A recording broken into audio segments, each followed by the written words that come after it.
আসসালামু আলাইকুম এভরিওয়ান। আশা করি সবাই ভালো আছেন। আলহামদুলিল্লাহ আমিও ভালো আছি। তো সেদিন চলে গিয়েছিলাম দারাজের শপে। জুতা থেকে শুরু করে এখানে আপনি বিভিন্ন ধরনের জিনিস পাবেন খুবই রিজনেবল প্রাইসে। ছেলে থেকে মেয়ে উভয়েরই ব্যবহারযোগ্য প্রোডাক্ট এখানে আপনি অ্যাভেলেবেল পাবেন এই দারাজ শপে। যারা বই পড়তে পছন্দ করেন তাদের জন্য খুবই সুন্দর সুন্দর বিভিন্ন ধরনের গল্পের বই অ্যাভেলেবেল আছে। তাছাড়াও এখানে বিভিন্ন ব্র্যান্ডের স্কিন কেয়ারের প্রোডাক্ট আছে যেগুলো ব্যবহার না করাই ভালো। এরপরে দেখলাম এখানে বিভিন্ন ধরনের গ্যাজেট অ্যাভেলেবেল আছে এবং ছেলেদের নিত্য প্রয়োজনীয় সমস্ত জিনিস অ্যাভেলেবেল আছে, যেমন ঘড়ি, এয়ারপড। পাশেই দেখলাম বিভিন্ন ধরনের শীতের পোশাক, যেগুলোর কাপড় থেকে শুরু করে কিছুই আমার ভালো লাগেনি পার্সোনালি, তবে আপনারা চাইলে ভিজিট করতে পারেন, দেখতে পারেন।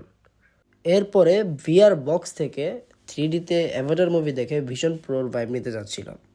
সব শেষে যেটা পারচেস করার জন্য এখানে গিয়েছিলাম, ওরা ক্লেম করেছিল এটা ফ্লাই করবে, কিন্তু এটা ফ্লাই করতে পারেনি। তো 1-1.5 ঘন্টা দেখার পরে আমরা কিছুই কিনতে পারলাম না। আল্লাহ হাফেজ।